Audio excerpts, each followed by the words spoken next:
It rolls a basketball toward the subject. The ball taps them. They cry out, and it withdraws.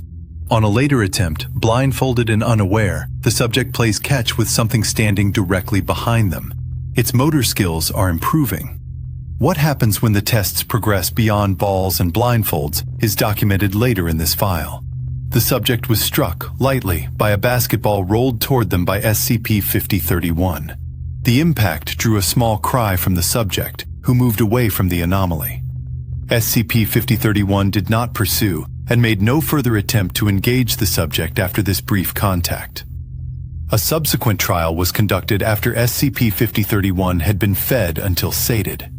A Class D subject was blindfolded, introduced into the enclosure, and instructed to sit upon the floor and roll a basketball forward. The subject was further instructed to wait until the ball returned, and then to roll it away again. For several minutes, the subject and SCP-5031 successfully rolled the ball back and forth between them in this manner. SCP-5031 eventually abandoned the activity and approached the subject directly. In accordance with established safety protocol, the subject removed their blindfold, thereby terminating the activity. A further trial was conducted, again with SCP-5031 fed until sated. A Class D subject was introduced to the enclosure and instructed to toss a tennis ball against the wall, allow it to ricochet past them, and then catch it, repeating the motion. SCP-5031 positioned itself behind the subject and successfully engaged in a game of catch, mimicking the subject's action of permitting the ball to ricochet against the wall before retrieval. A brief afterword appended to the record notes only that SCP-5031's motor skills appear to be rapidly improving.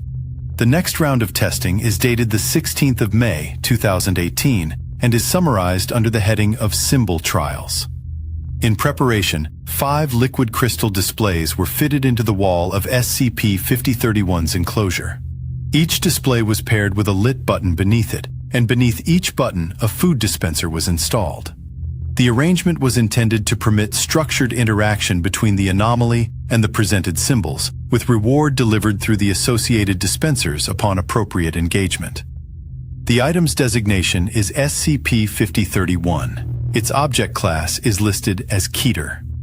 Under current special containment procedures, SCP-5031 is to be contained within an airtight iron cell located at Biosite 59. The structural integrity of this cell must be inspected for imperfections on a bi-weekly basis. Beyond these inspections, no further interaction with the anomaly is deemed necessary. It should be noted that the file itself has been flagged for review. A notice appended to the document indicates that the record has been marked for possible methodological issues. Personnel are advised that the information contained within is subject to change and may contain inaccuracies. The nature of these methodological concerns is not elaborated upon at this point in the record, and the source of the flag remains outside the scope of the present entry. What follows in the document proper is presented against this caveat, with the understanding that observations, procedures, and conclusions drawn within the file may be subject to later revision. The containment arrangement itself is notable for its minimalism. The specification of an airtight iron cell, coupled with the instruction that no interaction beyond routine structural inspection is required, suggests a posture of passive containment. The bi-weekly inspection cycle is directed at the enclosure rather than at the entity within, and the record does not stipulate observation windows, monitoring apparatus, or scheduled testing regimens as part of standing procedure. This departure from more elaborate containment protocols associated with comparable Keter-class entities is presented without commentary in the procedural section, though it should be read in conjunction with the review notice appended to the file. No description of the anomaly's morphology, behavior, or provenance is provided in the header material of the document. The reader is directed onward into the body of the file, where the historical record of engagement with SCP-5031 is set out in sequence. The framing established here, one of a flagged and provisional document describing an entity held under conditions of near total isolation, is to be borne in mind throughout the sections that follow. The document continues with a marginal note appended to the file, apparently by the researcher assuming stewardship of the anomaly. The tone shifts markedly from the preceding clinical entries. The author writes that they have no idea who authored the original containment procedures, but that there is a great deal they would like to say to that person. They register their objection plainly, stating that they are not a fan of abandoning a living creature inside a metal box for 10 years, no matter how pragmatic such a measure may be considered. The note expresses a certain incredulity that such arrangements were treated as normative only a decade prior. The author poses a rhetorical question to the reader of the file, asking whether they have ever heard something scream from behind 10 inches of iron for hours on end. In an aside that reads as gallows humor turned inward, the author notes that when they undertake their redraft of the file, they should be reminded to add anomalous resistance to hoarseness somewhere within the description of the entity. The passage then turns to a request directed at an unnamed colleague, phrased with the familiarity of internal correspondence. The author asks whether the recipient could work their magic and get the boys to retrofit the containment cube with an aperture and a security vestibule. The stated purpose is straightforward. The author wishes to run a series of tests that require exposing SCP-5031 to certain stimuli. The nature of those stimuli is not enumerated at this point in the record, and the file offers no elaboration on what the researcher hoped to observe, or on what expectations they held regarding the entity's response to any form of external contact after so protracted an interval of isolation. Immediately following this marginal note, the document proceeds to a dated entry. The date given is the 8th of March, 2018. The heading that follows introduces a summary of the first round of tests, designated as pertaining to sound. The nature of the aperture, the vestibule, and the stimuli themselves is left, for the moment, to the sections that follow. The foreword to this round of tests notes that speakers were installed within the containment vestibule, through which various albums of natural ambience and popular music were played to the subject.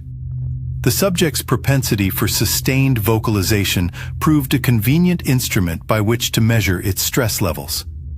A baseline was established whereby 100% represented its typical screaming, in both volume and duration, over a period of 48 hours, while 0% represented the absence of screaming altogether. The selections and their measured stress responses are recorded as follows. Morning Forest Ambience produced a stress level of 43%. Seaside Paradise Ambience produced a stress level of 48%. Deep Grotto Ambience produced a stress level of 62%. The Best of Mozart produced a stress level of 13%. The Best of Enya produced a stress level of 18%. The Best of Ben Folds produced a stress level of 6%. The Best of Jethro Tull produced a stress level of 59%. The Best of Kiss produced a stress level of 23%. The afterword accompanying the round observes that the efficacy of music as a means of stress reduction gradually decreases over time. A playlist assembled from the subject's preferred selections was compiled to be played on shuffle within its enclosure in perpetuity. Under this arrangement, stress levels have consistently remained within a range of 15 to 25%, and the baseline has been adjusted accordingly. The record advances to the 22nd of March, 2018, at which point the file proceeds to the summary of the second round of tests. This round is designated as pertaining to play. The nature of the play in question and the materials and procedures by which it was administered are reserved for the sections that follow. The clinical significance of a contained anomaly demonstrating measurable preference and the operational convenience of exploiting that preference for the purpose of stress management is left at this juncture without further remark. A foreword to the section notes that additional retrofitting was made to the containment chamber to facilitate observation. Specifically, reinforced viewing windows were integrated behind a scrim onto which shadows could be projected by use of lamps placed along the opposite wall. In this manner, the movements of the contained entity within its enclosure could be studied at a remove, rendered as silhouette rather than direct sight. The record proceeds to a tabulated series of tests. In the first, a softball was tossed into the enclosure. SCP-5031 sliced the ball in two. In the second, a basketball was tossed into the enclosure. SCP-5031 sliced the ball open. In the third, a bowling ball was rolled into the enclosure. SCP-5031 scratched a couple of grooves into the ball, then rolled the ball around the enclosure with the blunt side of its tail for 20 minutes. Recorded stress levels remained below 60% after play. During the course of this activity, and unplanned by staff, the bowling ball chipped to the extent that it would no longer roll properly. Stress levels increased to approximately 115%. A replacement bowling ball was provided. Stress levels fell back to approximately 40%. An additional bowling ball was subsequently rolled into the enclosure. SCP-5031 used the blunt side of its tail to hit the two balls together for a period, and stress levels remained below 40% after play. Finally, a basketball was tossed into the enclosure. SCP-5031 picked up and played with the ball. Stress levels remained below 20% after play. And afterward offers the following observations. SCP-5031 appears to have learned to use its hands to play with the basketball in order to avoid accidentally damaging it. Its motor skill is assessed as comparable to that of a toddler. Despite the emergence of this manual dexterity, SCP-5031 still prefers the bowling ball for the purpose of, in the language of the report, kicking. The entry is dated the 5th of April, 2018. The record then advances to a summary of the third round of tests concerning food. The foreword to the third round of tests states that the subject was presented with a choice between two potential food sources placed at opposite ends of the enclosure. A table of results follows. When offered a human corpse or a pig carcass, the subject selected the pig carcass. When offered a pig carcass or a chicken carcass, the subject again selected the pig carcass. When offered a pig carcass or a rotisserie chicken, the subject selected the rotisserie chicken. When offered a chicken carcass or a rotisserie chicken, the subject selected the rotisserie chicken. When offered a live chicken or a rotisserie chicken, the subject selected the rotisserie chicken. When offered a roasted turkey or a rotisserie chicken, the subject selected neither and is presumed to have been sated. The afterword notes that, while the subject does not strictly require sustenance, regular feeding has produced a marked decrease in its average stress levels. Stress reduction appears to scale in proportion to the quality of food provided. It is further noted that the subject prefers to use its tail to pry and cut meat into bite-sized portions, rather than tearing at the meat with its teeth or hands. The next entry is dated the 12th of April, 2018, and is designated a summary of the fourth round of tests concerning coexistence. In the first test, the subject was fed until sated. A live subject, a common chicken, was then introduced to the enclosure. The recorded result states that the subject observed the introduced animal from a distance for several minutes, and then rolled a bowling ball toward it at high speed. The introduced animal was killed instantly. The subject's stress levels rose immediately and drastically. In the second test, all bowling balls were removed from the enclosure. The subject was again fed until sated, and a live subject, once more a common chicken, was introduced to the enclosure. The first test in this series employed two stations. The first screen displayed the image of a rock. Depression of its corresponding button caused the associated dispenser to release rocks. The second screen displayed the image of a rotisserie chicken. Depression of its corresponding button caused the associated dispenser to release pieces of chicken. Upon activation, the subject approached the apparatus and poked at the image of the chicken for several minutes before eventually striking the button. Chicken was dispensed until the subject appeared satisfied. The second test in the series was conducted with the screen displays and the materials dispensed swapped between the two stations. The subject struck the button it had operated during the previous day's trial and received a rock. It then proceeded to the other station and struck the button, upon which chicken was dispensed. For the third test, the screen displays and materials dispensed were returned to their original positions. The apparatus was further configured so that the pairings would swap again at random intervals following the initial distribution. The subject proceeded directly to the button adjacent to the image of a chicken. It exhibited apparent confusion following the first mid-distribution swap, but quickly adapted, thereafter monitoring the images before making a selection. The fourth test introduced 3 additional stations, each equipped with its own screen, button, and dispenser, for a total of 5. 4 of the stations displayed the printed word denoting rock and dispensed rocks.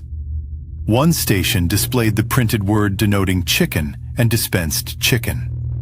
The arrangement was configured to change randomly at several points over the following days. Through trial and error, the subject determined which station dispensed chicken.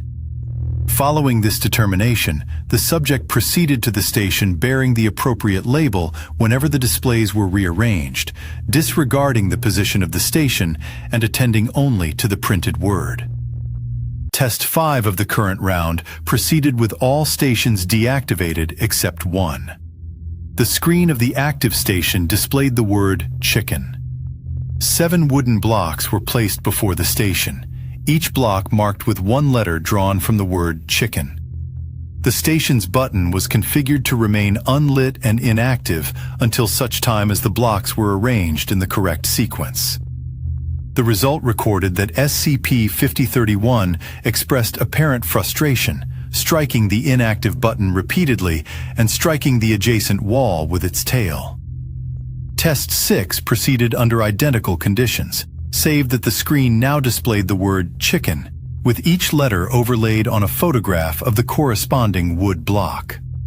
The result recorded that, after 12 minutes, SCP-5031 successfully assembled the word chicken.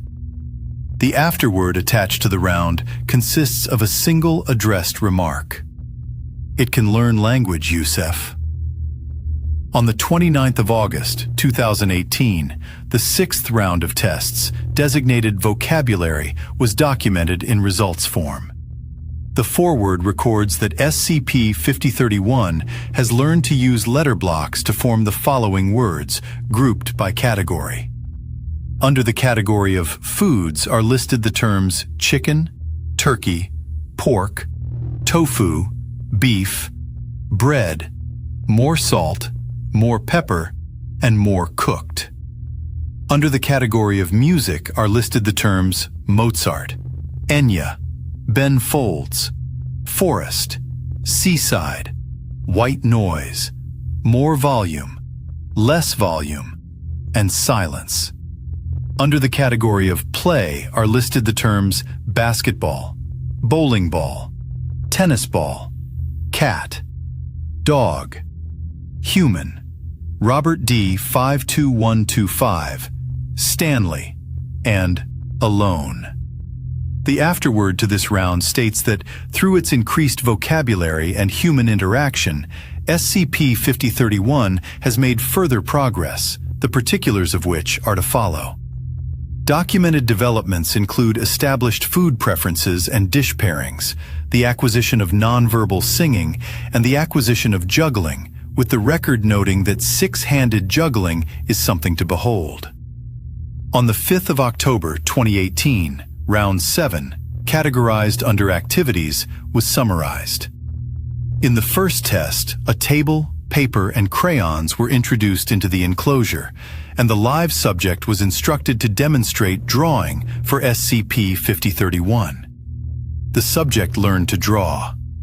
Discernible subjects depicted in its artworks include the live subject, SCP-5031 itself, a rotisserie chicken, a cat, and the researcher of record. In the second test, a piano was introduced into the enclosure, and the live subject was instructed to play chopsticks blindfolded and invite SCP-5031 to play along, with time to practice beforehand. SCP-5031 learned chopsticks in 2 days, though it appeared more interested in composing its own original music, complete with vocals. These compositions might be considered crude by human standards. In the third test, a spice rack was introduced, and the live subject demonstrated the seasoning of meats. SCP-5031 spent almost 3 straight days experimenting with different combinations of foods and spices, and, upon exhausting the available garlic powder, assembled the words "more, more, more" with its letter blocks. The afterword notes that SCP-5031 only engages with art and music when accompanied by the live subject, but that it remains preoccupied with food preparation even when alone. On the 4th of January 2019, Round 8, Cooking, produced results. Basic kitchen utilities were installed in the enclosure, with sharp implements withheld per security protocol. SCP-5031 used its tail to cut food. Recipes learned include quesadilla, taco, hamburger, fried rice, Mongolian beef, spicy chicken curry, chocolate chip cookies, sponge cake with buttercream, fudge, clam chowder, steak, macaroons, chicken adobo, smoked salmon, and profiteroles. The afterword records that SCP-5031 has a severe peanut allergy, to be included in revised containment procedures, and notes that SCP-5031 is now a better chef than the average human and has begun to create its own recipes. The live subject is volunteered to taste test. The formal description component of the file returns the record to its baseline clinical register. SCP-5031 is documented as a non-sapient quasi-humanoid creature of unknown origin. When directly observed, SCP-5031 will temporarily cease to exist until the viewer stops observing the space that SCP-5031 formerly occupied. Traces of its existence, such as scratch marks and blood trails, continue to exist when SCP-5031 does not. Video and photography devices do not capture SCP-5031's appearance. However, observation of its shadow does not trigger cessation of existence, and certain physiological traits may therefore be inferred from its silhouette. The silhouette indicates an abnormally small head with no discernible neck. The elbows branch into 3 sets of lower arms each. The torso is elongated, measuring approximately 1.9 meters in length, presumably to accommodate additional digestive capacity. The pelvis terminates in a crescent-shaped protrusion of osseous tissue with a blade-like lower edge. The subject levitates above the ground at a fixed height of 0.5 meters. While SCP-5031 has no nutritional needs, it will nevertheless hunt and consume any human or animal it encounters, using its pendulous lower body to down targets. SCP-5031 does not sleep and is incapable of expression or verbal communication. An addendum follows the description. As of the 14th of February 2018, senior researcher Stanley Huxtable is now acting in the role of HMCL supervisor for SCP-5031. The document indicates that the material to follow is a selection of relevant correspondences from senior researcher Huxtable to site director Youssef Mostofi, elucidating research progress. The first entry is dated the 14th of February 2018 and is filed under the heading Initial Impressions. Here, the source excerpt available for this section terminates, the remainder of the correspondence log continuing beyond the boundary of the present record. The clinical file rests at the threshold of senior researcher Huxtable's opening remarks, its subsequent progress notes reserved for further examination.